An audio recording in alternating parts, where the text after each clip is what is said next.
Thank you, Yasi. I would now like to invite Sam Lee to the stage. He's going to be our final research presenter this evening before we head into a robotics presentation. He will be presenting his research titled Treating Alzheimer's Disease Neuroinflammation by Reducing Microbiome Inflammatory Signaling Using AOAH Producing Escherichia coli.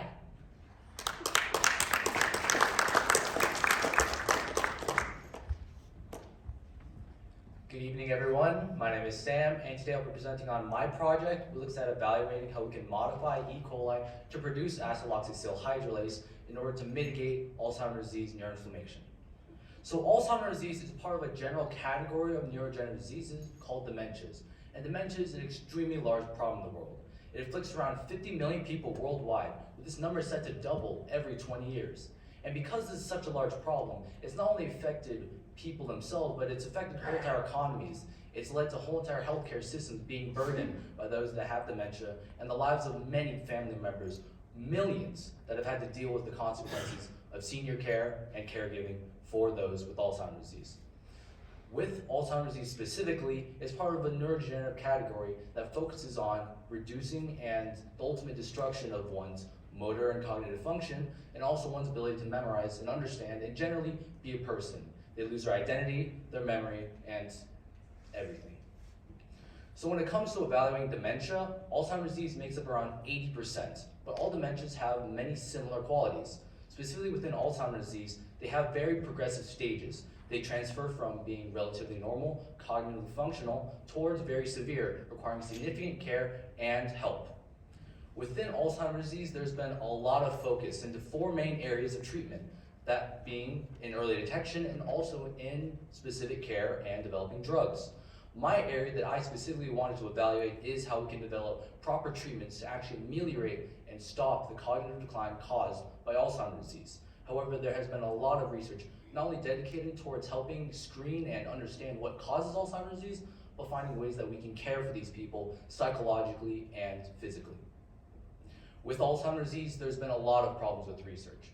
We don't understand what causes it. There have been two main hypotheses that have tried to explain what the causes of Alzheimer's disease are. And these are the amyloid beta hypothesis and the tau tangle hypotheses. Now, both of these hypotheses just state that either protein, amyloid beta or tau, are responsible for causing Alzheimer's disease. But from the thousands of drugs that have been developed, and over the course of 20 years that has led to many thousands of papers being developed, very little has come of these two hypotheses. Although two recent drugs, aducanumab and lecanemab, have been put through the FDA approval system, they still don't show the efficacy we would expect if these were the true causes. It's clear there's a lot more to Alzheimer's disease than just proteins misfolding or misshaping. And currently in the literature, there's been a lot of focuses on two more novel hypotheses, more specifically the neuroinflammation hypothesis and the microbiome hypothesis. Now, in neuroinflammation, the concept is that normal immune cells, which act as protectors of the body and also protectors of the brain that help clear away pathogens, clearing away viruses, and also helping protect your brain and allowing for growth, actually become inflamed. That is, they become very offensive, and rather than just attacking pathogens, they start attacking your own body. Over the course of an infection, this is very important, but over the course of an entire lifetime, one person will sustain significant problems, and this has been associated with Alzheimer's disease. When someone has chronic inflammation, their body can't actually repair and recover, and this leads to neurodegeneration.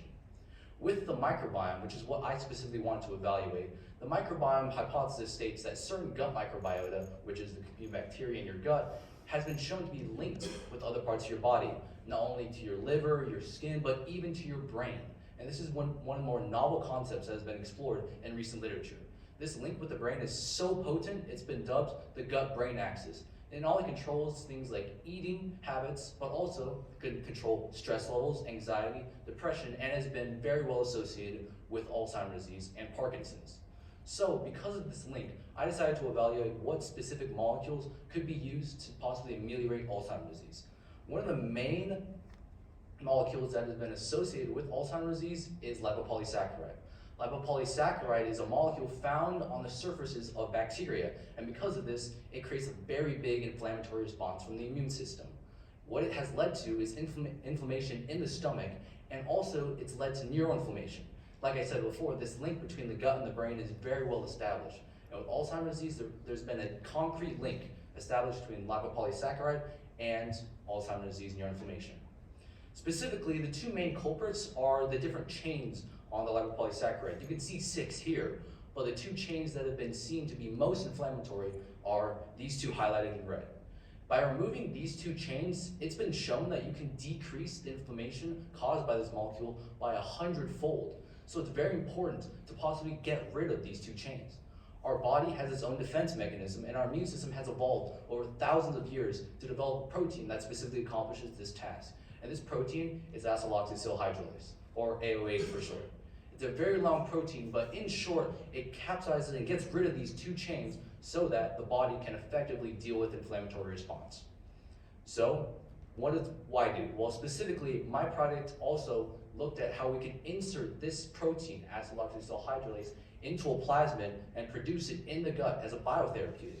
Imagine a medicine produced in your stomach that could help and get rid of Alzheimer's disease. The principle that underlies this is bacterial transformation. It's a process that scientists have done for many decades now, and it introduces DNA that scientists have interest in producing and inserting into bacteria. Bacteria commonly produce proteins, and by introducing this DNA that produces AOH, you can actually have bacteria expressing AOH as a system and a factory inside the gut. So, what did I do? Well, I implemented and designed my own gene constructs where I implemented the DNA for AOH into the PET plasmid, which is a very common backbone plasmid used in gene synthesis.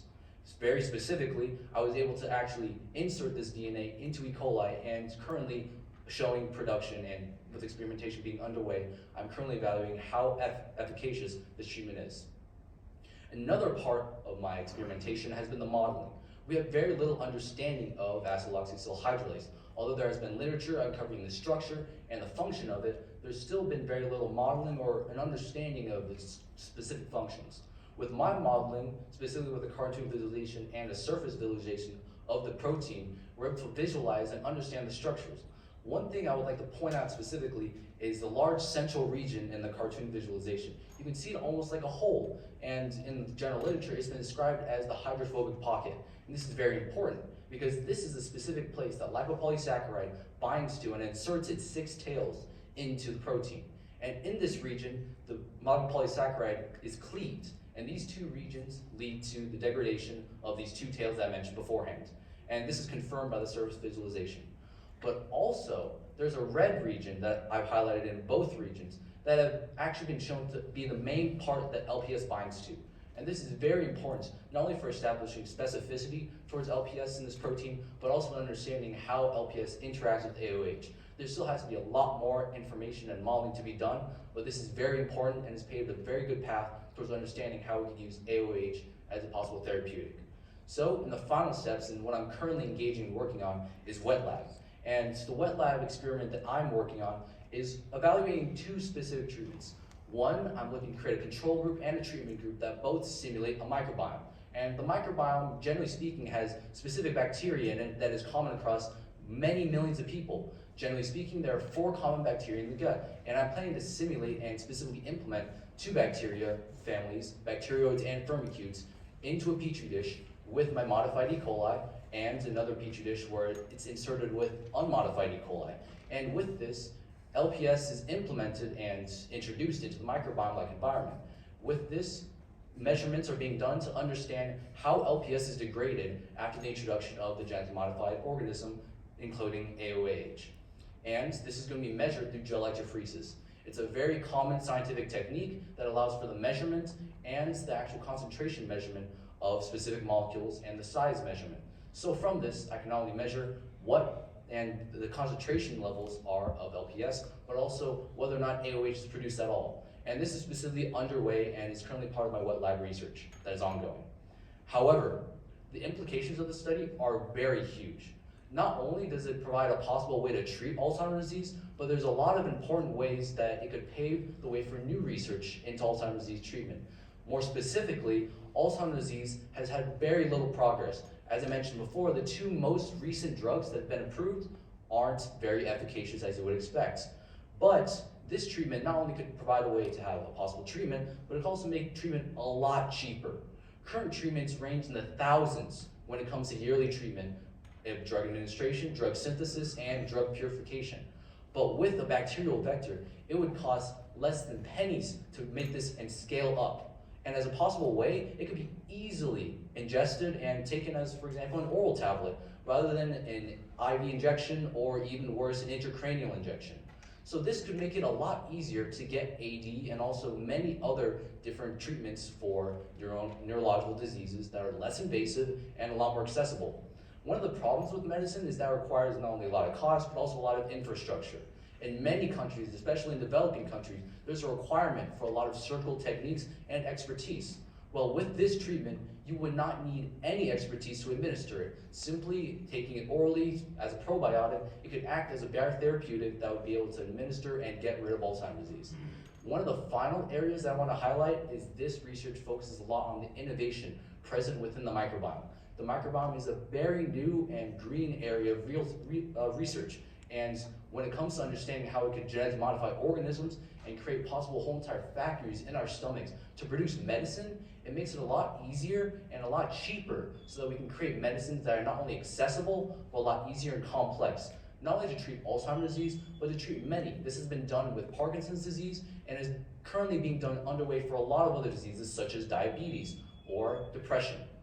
There are a lot of promises, and this field of research is very new. And like I said before, this requires a lot of understanding, and we are only at the tip of the iceberg when it comes to understanding what this treatment could do for Alzheimer's disease and overall medicine in general.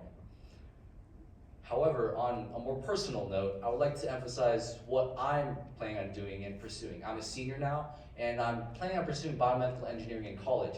I've been doing research on my own individually for 3 years now.